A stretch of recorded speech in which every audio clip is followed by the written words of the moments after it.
À la une de Jeune Afrique cette semaine, le Niger, où Mohamed Bazoum, renversé le 26 juillet 2023, est toujours séquestré au palais présidentiel. Cela fait donc presque un an qu'il est privé de liberté et il pourrait être prochainement jugé puisque la justice lui a retiré son immunité présidentielle. Nous en parlons avec vous, Manon Laplace, bonjour. Bonjour.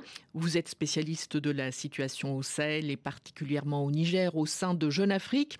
On le disait, l'immunité de Mohamed Bazoum lui a été retirée. On peut donc s'attendre à des poursuites.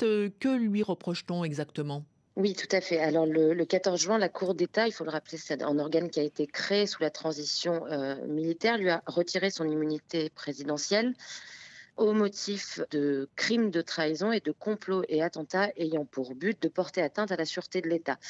En substance, les autorités lui reprochent d'avoir pris langue avec des puissances étrangères et d'avoir tenté de s'évader en octobre dernier, une tentative d'évasion supposée que dément formellement l'entourage de Mohamed Bazoum. Il est toujours retenu donc hors de tout cadre légal. Tout à fait, le 26 juillet, ça fera un an qu'il est retenu avec son épouse au palais présidentiel. Jusqu'à maintenant, il n'y avait pas de procédure légale qui justifiait cette séquestration.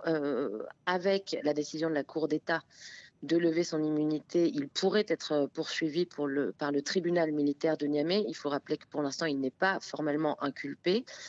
Ses avocats, qui n'ont pas accès à lui et qui ne peuvent pas lui rendre visite au palais présidentiel, dénoncent une parodie de justice et, je l'ai dit, n'ont toujours pas accès à leurs clients. Et Mohamed Bazoum, lui, refuse toujours de démissionner. Il ne faiblit pas. Tout à fait. Alors, Mohamed Bazoum n'a plus de contact avec le monde extérieur, donc c'est assez difficile d'avoir des nouvelles. Il faut rappeler qu'après sa tentative d'évasion supposée, en tout cas la tentative d'évasion que lui reproche la junte du général Tiani, ses téléphones lui avaient été confisqués. Donc ses proches ont parfois des nouvelles à travers son médecin qui peut lui rendre visite quelques fois par semaine. Et selon ses proches, effectivement, Mohamed Bazoum refuse toujours et inlassablement de démissionner. Contrairement, par exemple, à ses homologues maliens et burkinabés. On se rappelle d'Ibrahim Boubacar Keïta au Mali, qui avait démissionné après avoir été renversé. Même chose pour Roch-Marc Christian Kaboré au Burkina Faso, mais Mohamed Bazoum, lui, refuse catégoriquement. Ses proches le disent, il est prêt à aller jusqu'au bout. Pourtant, ses comptes ont été gelés par la junte, ses comptes et ceux de ses proches, une manière de faire une nouvelle fois pression sur lui.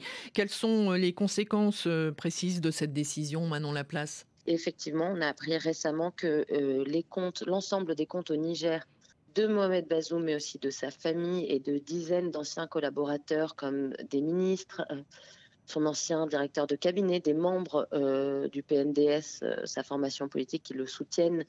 Beaucoup de comptes ont été gelés dans l'entourage de Mohamed Bazoum. Alors effectivement, c'est une pression supplémentaire qui est mise sur Mohamed Bazoum et son entourage. Aussi des dizaines de comptes parmi ses anciens collaborateurs, ses soutiens politiques au sein du PNDS, sa formation. C'est évidemment un moyen de pression supplémentaire en plus du volet judiciaire qui pourrait s'ouvrir bientôt. Merci Manon Laplace. Cet article est à retrouver sur jeuneafrique.com.